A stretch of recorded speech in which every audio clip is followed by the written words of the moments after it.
Hello दोस्तों, स्वागत करता हूं आप सभी का अपने इस यूट्यूब चैनल पॉलिटेक्निकल क्लासेस पर। दोस्तों आशा करता हूं आप लोग अच्छे होंगे और अपने एग्जाम की प्रिपरेशन में अच्छे से लगे होंगे। चलिए दोस्तों, आज के इस वीडियो में हम आपको basic of mechanical and civil या फिर इलेक्ट्रिकल के नाम से जो सब्जेक्ट है, सिविल मैकेनिकल एंड इलेक्ट्रिकल या फिर इलेक्ट्रॉनिक्स का, तो आज हम इसके बहुत ही इंपॉर्टेंट चैप्टर जिसका नाम स्नेहन है आज, यानी कि लुब्रिकेशन। तो आज हम इसके पार्ट 2 के बारे में बात करेंगे क्वेश्चनों को, जो कि हमारा ऑनलाइन एग्जाम की दृष्टि से काफ़ी इंपॉर्टेंट क्वेश्चन है। दोस्तों यदि आपने अभी तक चैनल को सब्सक्राइब नहीं किया, सब्सक्राइब कर लें और बेल आइकन को प्रेस कर दें। और देखिए क्वेश्चन नंबर 1 क्या दिया गया है यहाँ पे कि सापेक्ष गति के कारण दोनों संपर्क सतहों के मध्य होता है। तो क्वेश्चन नंबर 1 यहाँ पे हमारा है कि सापेक्ष गति के कारण दोनों संपर्क सतहों के मध्य होता है। ऑप्शन बी एक खिंचाव होता है, ऑप्शन बी घर्षण होता है, या फिर ऑप्शन सी फैलाव होता है, या फिर इनमें से कोई नहीं।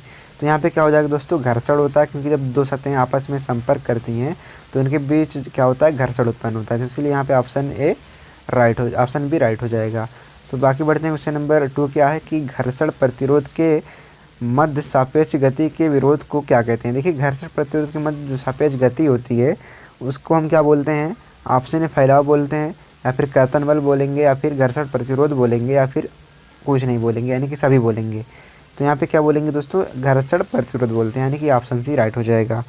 दोस्तों चलिए बढ़ते हैं क्वेश्चन नंबर 3 की तरफ। तो जितने क्वेश्चन बता रहे हैं सारे दोस्तों आपके लिए बहुत ही इंपॉर्टेंट क्वेश्चन है आपके एग्जाम की दृष्टि से। और क्वेश्चन नंबर 3 क्या कि घर्षण प्रतिरोध को कम करने की विधि क्या है। देखिए घर्षण प्रतिरोध को कम करने की विधि क्या है। ऑप्शन ए घर्षण प्रतिरोध, ऑप्शन बी स्नेहन, ऑप्शन सी घर्षण और ऑप्शन डी इनमें से कोई नहीं।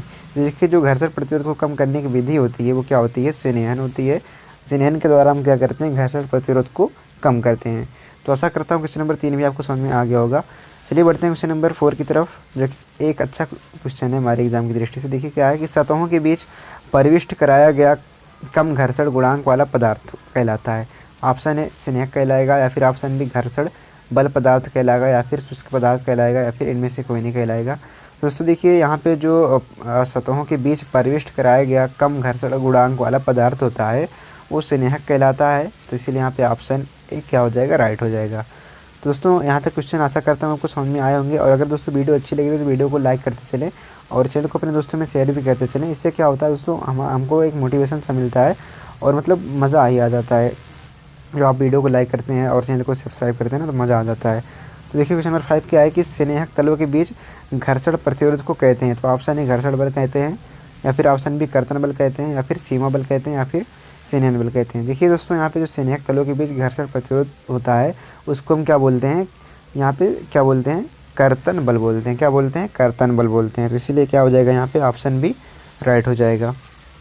और बाकी देखते हैं क्वेश्चन नंबर 6 क्या है कि घर्षण कम होने से ऊष्मा के रूप में ऊर्जा की हानि भी डाट हो जाती है। देखिए घर्षण जब कम होता है तो ऊष्मा के रूप में ऊर्जा की जो हानि होती है क्या होती है, ऑप्शन ए कम हो जाती है, ऑप्शन बी अधिक, या फिर ऑप्शन बी बहुत अधिक, या फिर ऑप्शन डी ननाब्दिश।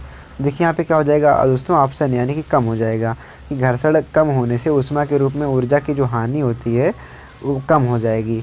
तो आशा करता हूँ क्वेश्चन नंबर 6 तक आपको समझ में आ गया होगा। तो दोस्तों देखिए क्वेश्चन नंबर 7 क्या है कि किस हांडी तंत्र में 2 पंप प्रयोग किए जाते हैं। तो ऑप्शन है शुष्क वाले में, या फिर ऑप्शन बी तरल वाले में, या फिर दोनों में, या फिर इनमें से कोई नहीं। देखिए जो हमारा शुष्क हांडी तंत्र होता है उसमें हम क्या करते हैं, 2 पंप का यूज करते हैं। तो इसलिए यहाँ पे ऑप्शन ए राइट हो जाएगा।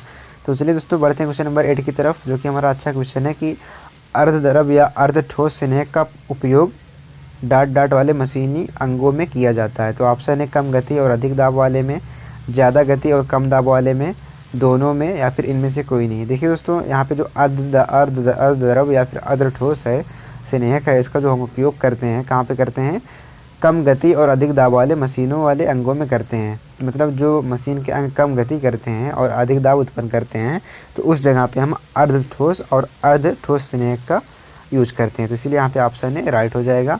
चलिए बढ़ते हैं क्वेश्चन नंबर 9 की तरफ। देखिए क्वेश्चन नंबर 9 क्या है कि स्नेहक का मौलिक गुण 2 रगड़ने वाले तलों के मध्य एक फिल्म बनाता है। देखिए स्नेहक का जो मौलिक गुण होता है 2 रगड़ने वाले तलों के मध्य एक फिल्म बनाता है। ये बात सत्य है, या फिर असत्य है, या फिर दोनों नहीं है, या फिर इनमें से कोई नहीं है। दोस्तों देखिए ये बात हमारी क्या सत्य है, क्योंकि जब स्नेहक का जो मौलिक गुण है 2 रगड़ने वाले तलों के मध्य एक फिल्म बनाना ये, तो इसीलिए यहाँ पे क्या है, ऑप्शन है राइट हो जाएगा।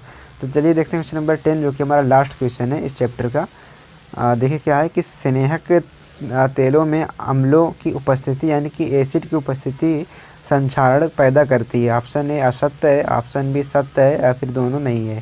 तो दोस्तों ये बात हमारी सत्य है। तो इस टाइप से भी क्वेश्चन आपसे पूछा जा सकता है, तो इसीलिए हमने इस टाइप के क्वेश्चन को लिया है सत्य असत्य वाले को, कि स्नेहक तेलों में जब हम एसिड का यूज करते हैं तो संक्षारण पैदा होता है। तो इसीलिए यहाँ पे क्या हो जाएगा, ऑप्शन बी राइट हो जाएगा, सत्य है।